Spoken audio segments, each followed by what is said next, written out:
You alright? I'm gonna run through a match I played before the ladder reset. I think it was on the 30th of March, can't remember.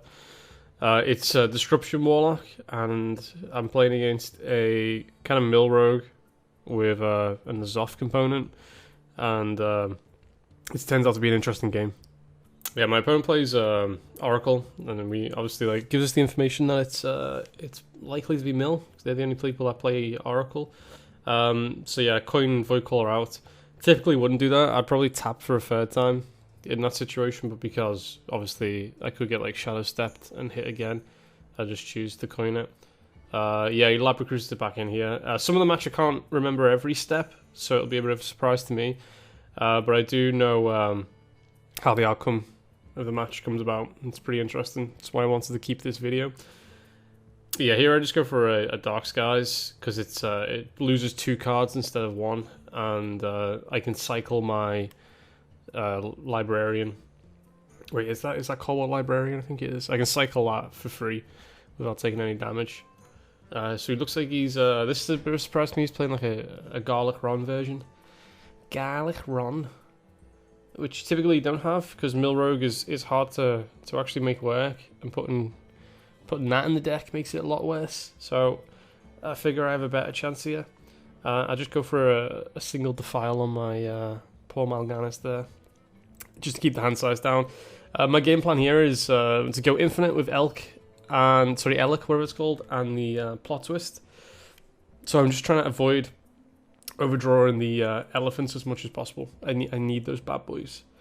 And I can only play 1 card here, really. Or I could do Defile and a Void Caller, which I actually choose to do. There you go. I did that.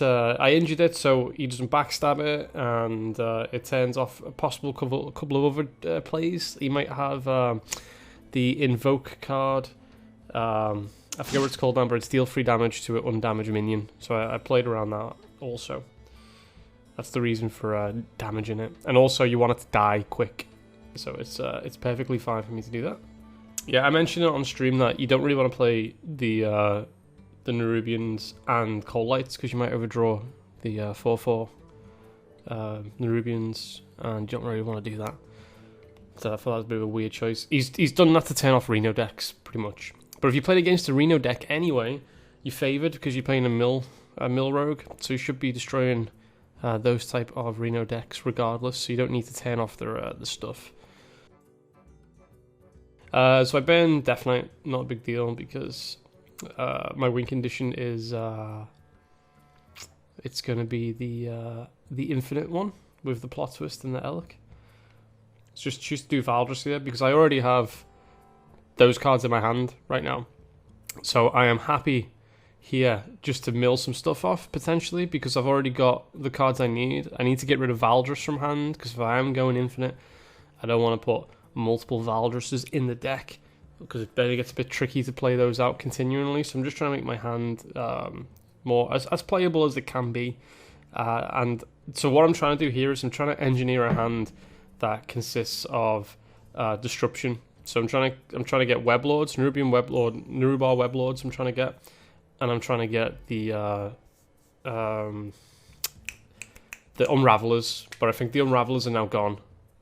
There's one Unraveler on the board, and the other one got milled. And as you can see there, my opponent milled his Nerubians as well when he milled me, which is part of that's the downside of his deck. Because if you are going for a mill condition, you just put more cards into my deck for me to potentially survive a little bit longer. So you don't really want to do that. We ganged up the Lab Recruiter to go infinite with that as well. So there's more of these Cold Lights going in. I need to use the Sense Demons beforehand. I need to get rid of Sense Demons. I'm just trying to think what I was thinking during the match. I knew I was trying to clean the hand out to get the win condition going. And Sense Demons is definitely one of those that I needed to drop. And I think I deliberately play it with a full hand, so I don't get anything back. We'll see. So I'm making an awkward trade here because we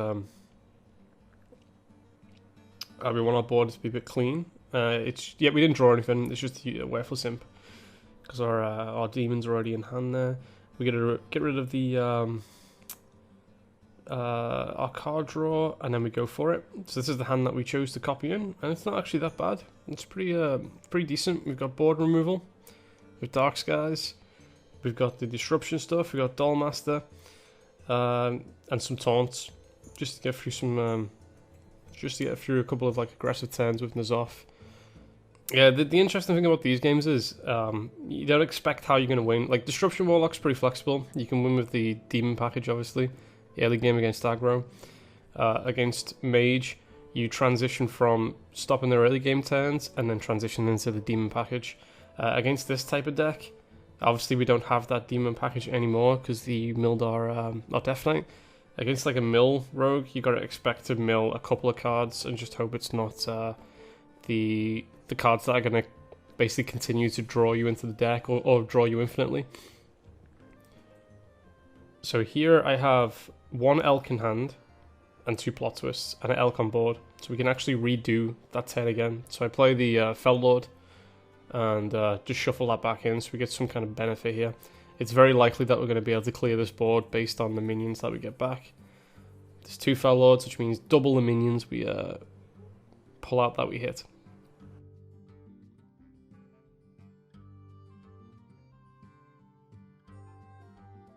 Can you start to see how we're going to win this game? So yeah, currently I didn't see exactly what we copied in there, but it was another Fellowlord and I think it was another Dark Skies and a couple of more of the Disruption cards. I don't think there was a Dollmaster there. When you go infinite with this deck, which you can do, this is a very, very rare example that you'll need to do it against the mill deck because they don't really operate in wild. Yeah, what you would need to do... Oh, we copied N'Zoth for 0, then Shadow stepped it back. Because my guess is he's gonna make more copies of the N'Zoth, which is exactly what he does do, actually. Yeah, when you're playing against a mill deck, your plans change. So in this instance, it was just to go infinite with some removal and a win condition. Like, how are we going to win this game without our Death Knight, basically? How are we going to get that damage through, knowing full well that he has... multiple N'Zoths. We have to like figure out a way we're gonna actually be able to beat this guy. So here, I think I'm just gonna go for another Plot Twist because we have the Elk and we have the other Plot Twist there. Or Elk, whatever it's called. Same again. We just want to trade these minions up because they're gonna die off eventually. What we really want to try hit now is our Dollmaster. We do have two Dollmasters because they were copied in previously. It's just that we're not shuffling in Dollmasters currently, so it's making it harder to actually find it at this point. Because when we Plot Twist with this deck, we kind of want the minions to stick around. We don't really want them to die and go back into the hand at this point. So the key in my head now, the key thing is now he is using a lot of battle cries, right? He's using N'Zoth as a battle cry, he's using Cold Light Oracle as a battle cry, he's using some of the invoke cards as battle cries. Copy in as a battle cry, isn't it? The Lab Recruiter, that's it. Lab Recruiter is a battle cry. So my in my head now, my win condition I'm going for is to somehow lock him out of the board. I want one taunt on board, so we can't weapon my Nerubian Weblords.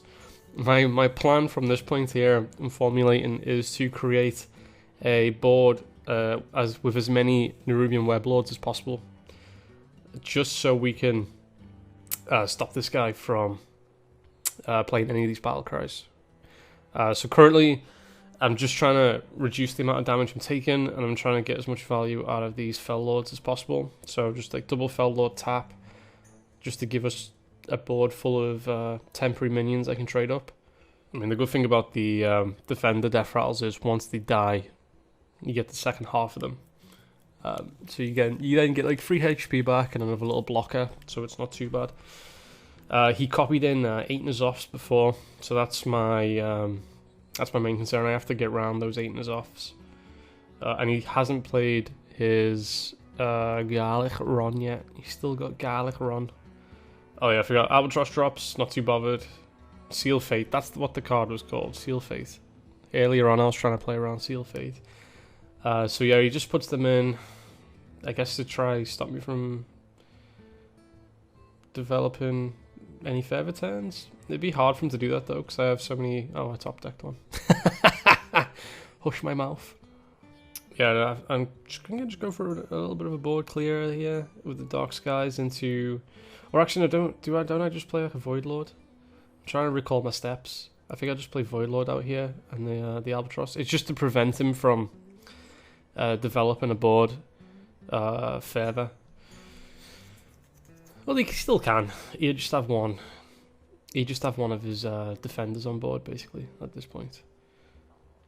Oh yeah, he Shadow Stepped the Togwaggle, so potentially for a couple of 0 mana N'Zoths, which is, you know, a bit of a problem. I think chat at this point was saying it'll go to a draw. Potentially could have went to a draw if I didn't get the game plan out in time. Unlikely, but it actually could have. I did find 1 0 mana N'Zoth. Unfortunately, our opponent doesn't know. I haven't played a Weblord out this game. Unfortunately, he doesn't know I have Weblord. That is also a bit of a questionable vanish there. I think he vanished that so he could get some of his stuff back and mill me. Bit questionable. And I think I show him the first Weblord here. Play on Curve. It's a thing of beauty. So now his N'Zoths, if his N'Zoths cost 10 mana, they're unplayable. When he vanished there, I knew I had a good shot to play the Weblord now to prevent any more N'Zoths. If he didn't draw a 0 mana N'Zoth, he drew 1 0 mana N'Zoth, but he Shadow Stepped it. Oh no, he vanished it. So if he didn't find 2 0 mana N'Zoths, that puts him in a lot of trouble, because now we can't develop that further. And his Colite Oracles now cost 5. His Lab Recruiters cost 4.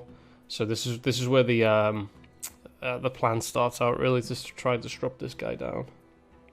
So here I know the bomb deals 4 damage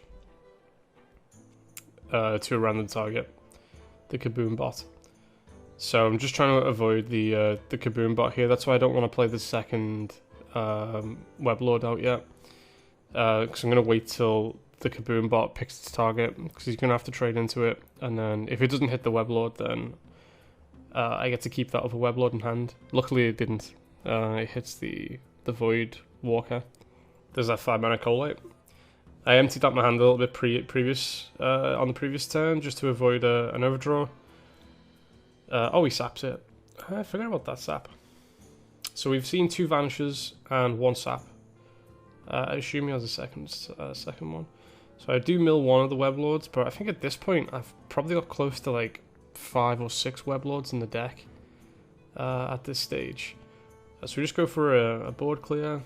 I've still got that taunt there, and here again I've got too many Elks. I got too many Elks. I just realised because we actually ended up Dead Man's handing a couple in because of the way the previous turns went. Because the previous Elk didn't die, and I plot twisted a couple of times with more in hand. So yeah, at this point, this is where our wing condition comes in. He starts to struggle a bit, which is exactly what we want. The reason I didn't plot twist there is because I'm missing the second plot twist. So here I'm just content, knowing that his N'Zoths obviously cost 12 mana now. That's perfectly clear that his N'Zoths cost 12 because he's not playing any. As long as I've got 1 Weblord behind a taunt, it's very unlikely at this stage that he's going to be able to kill it. I think there's 1 more sap left, and the fact that he's shuffling in these Lab Recruiters in constantly means it's harder for him to top deck a way to remove that Weblord. So at this point I'm like, one Weblord is fine, innit? 1 is alright, that's all you need. So I'm just happy to just keep on sticking taunts down and just defending this Weblord as long as possible. Also, as you can see, I've got a lot of defenders because I didn't track how many of them were shuffling in. but obviously it's a lot. So at this stage, I'm just waiting to either draw Dollmaster or more Weblords. And here comes the Garlic Ron. I think that's 4 cards fully upgraded. So the problem with this is if he hits one of us and N'Zoth's again, then N'Zoth's obviously playable. The N'Zoth would only cost 2 mana at this point. But our opponent's been misplaying a bit, and he's been copying in Lab Recruiters. So it's very high chance that he's just drawn a bunch of Lab Recruiters there. Yeah, just a tap and defender. Again, just purely because I'm just going to wait for that ideal turn with the Dollmasters. So we get to see what he exactly got. You can see his Lab Recruiters cost the right amount, and that's just because of the Weblord effect. So like I say, it's just very likely that that's where he got. It's very likely he got 4 Lab Recruiters. And he did. It looks like he did, actually. There's 2. So that's 2 of the cards he got from the Battle Cry. Yeah, at this point I'm content to wipe the board off here. Because I can no longer defend the Weblord there. Or I can't defend that Weblord anymore. Oh, and there it is. Beautiful Dollmaster. So just go for a tap there. Nothing great. And we just play out. Actually, no, we just pass because I'm missing the last plot twist, aren't I? Yeah. Another Lab Recruiter. That's where he got off the Garlic Ron. That's the 3rd one. I don't know what his last card is. Here it starts. This is it. So I'm just going to protect. He's got no weapon either now. So this is his problem. He doesn't have a weapon. So he can't even poke. He can't even poke at the Weblord. So just a quick calculation. That's +8. If he wants to play a Lab Recruiter, it's 10 mana. If he wants to play a Lackey, 9 mana. N'Zoth is 18 mana at this point. And I have a massive back catalogue of taunts here. So he just isn't getting through any of this stuff. As soon as I play an additional one, he's done for. Unfortunately, that Fell Lord blocks me from playing the 5th Weblord. So that's a bit unfortunate. Stupid Fell Lord blocks me there because I would have played out the last one. At this stage, I'm just like, I don't need to trade. If I trade, then this might be a little bit of potential that he gets through and kills one. So I'm like, I'll just pass. He ran Hakar as well, apparently. I didn't even realise he was running that. He's got a very strange deck list. It's a very rank 5-esque deck list. Yeah, this was the fun. This is the best bit because everything costs a ridiculous amount of mana. I assume his entire hand is Battle Cry. Yeah, because even some dragons are Battle Cries as well. So I'm just assuming here. Oh yeah, he's probably got like a full board of that stuff. Pretty easy turn here. I'm just gonna go trade, taunt, and the last Weblord, and then everything is literally unplayable. I'm just I don't know what I'm thinking of there. It's just taking me a minute. I don't want to kill that Death Lord yet, do I? Come on, lad. What are you doing? No, what are you doing? What are you doing? Oh, okay, never mind. I'm a genius. There it is, yeah. Everything costs 10 plus mana, and I think his hand is going to be all Battle Cries down. So there you go. That's an unusual way to win, isn't it? Have you ever seen that before? A 10 mana Oracle. That means that's was that Oracle 0 mana then? It must have been 0 mana. That Call Out Oracle. In order for that to be played. I'm going to beat him to death with Weblords. Yeah, I'm almost certain that entire hand he's got there is 0 cost. 10 plus mana. Yeah, there you go. Sorry, I didn't want to throw that game away, but I had lots of music playing over it, so I don't think I could have uploaded it. Thanks, though. It's good, that one, eh? I'll see you next time.